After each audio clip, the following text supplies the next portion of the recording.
I'm Trevor Miller with the St. Louis Cardinals, left-handed reliever. We're here today to talk about how God's influenced my life. And I never was truly challenged in my faith until my daughter was born.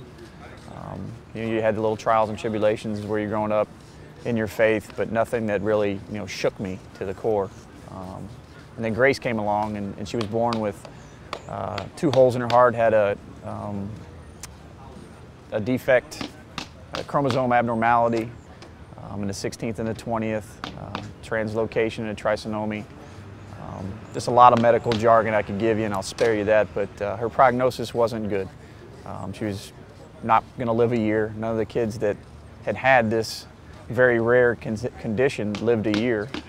The reports we got were from 1980, and there were only 20 cases ever recorded. So doctors didn't know what to tell us. We were basically kind of lost, had nowhere to turn to. We should have turned to God then, but we didn't.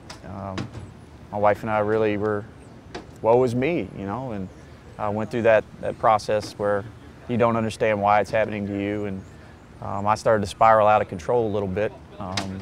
Just was getting angry and frustrated, and I was harboring all that anger, and it was coming out in all the wrong ways, drinking too much, just being angry and belligerent, taking my Bible, throwing it against the wall, saying things like, "I'm done with you, I can't believe you did this to us." And my wife was really reserved. She was quiet about it.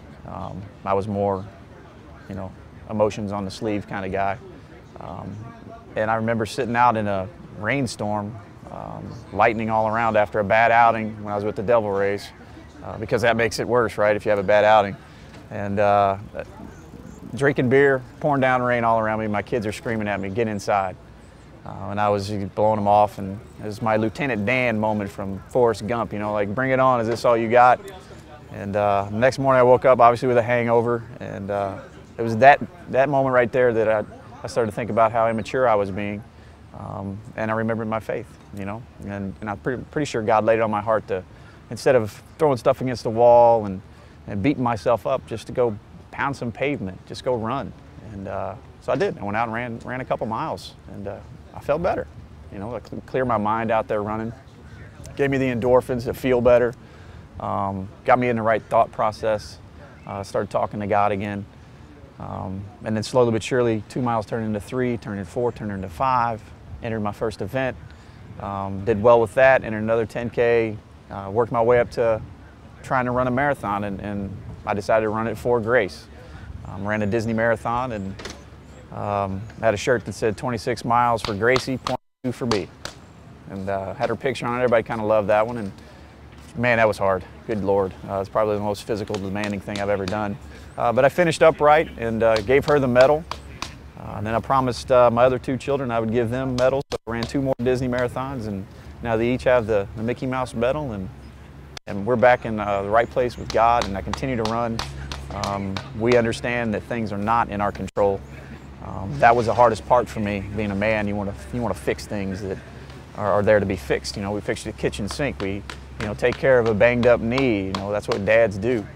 And with her condition, I couldn't do anything. It was totally out of my hands. And I learned a lot from that.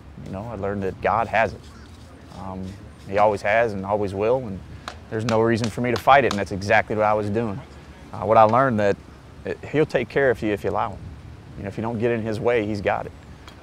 My wife and I, our faith is probably stronger than it's ever been because we went through this challenging time that God put before us. And it is my belief that God does give you things that you can't handle if you don't have Him in your life. If you do have Him in your life, then there's nothing you can't handle.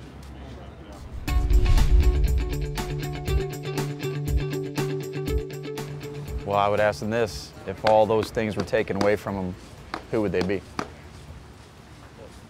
Can't take a U-Haul to heaven. Nobody and no one, right?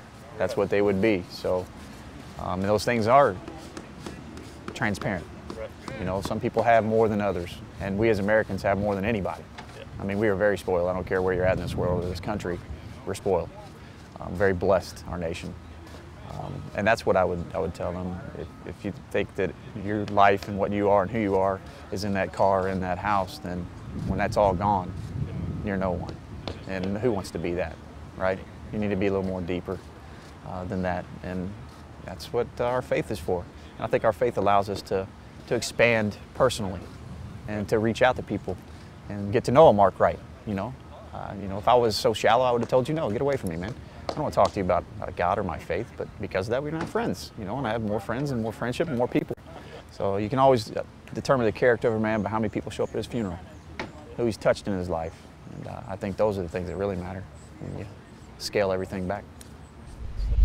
And if you want to know anything about my God and our God and how He can help you in your faith, please go to idolsaside.com with any of your questions and they will find the answer for you. God bless you.